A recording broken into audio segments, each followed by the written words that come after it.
যেখানে যেইটা আল্লাহ তাআলার হুকুম আর হুজুর সাল্লাল্লাহু আলাইহি ওয়াসাল্লামের সুন্নতের বাইরে চলে যাবে, ওই কাজ শুধু সন্তানের ক্ষেত্রে না, কোনো ক্ষেত্রেই করা যাবে না। আর সন্তানের ক্ষেত্রে তো অবশ্যই করা যাবে না, এটার দ্বারা হক নষ্ট হবে। আর ওই যে হাদিস যেটা ওলামা ইকরাম বলছেন, যেটা আল্লাহ রসুল বলছেন যে হাশরের ময়দানে বাবা মাকে বেজ্জতি করে জাহান্নামে পাঠানো হবে, তো এইটাই ওইটা যে আপনি যখন হক আদায় করতে পারবেন না, হাশরের ময়দানে আল্লাহ তাআলার আদালতে ওই সন্তান বিচার দিবে, আল্লাহ তাআলার আদালতে ওই সন্তান মামলা দায়ের করবে।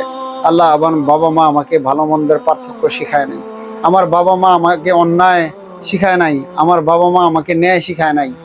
আল্লাহ তাআলা তো সব জানেন, সব দেখেন, সব বুঝেন।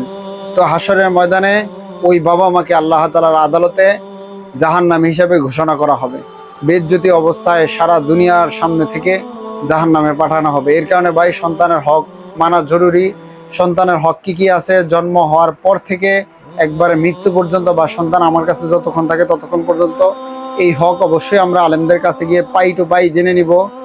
যারা জানি তারা তো মাশাআল্লাহ এর উপর আমল করার চেষ্টা করব, যারা জানি না তারা অবশ্যই ওলামা ইকরামের কাছে গিয়ে জেনে নিব। আর এই দাওয়াতটা আমরা অবশ্যই মানুষের কাছে পৌঁছায় দিব। এই ভিডিওটা অবশ্যই শেয়ার করব যাতে অন্যজনও দেখতে পারে।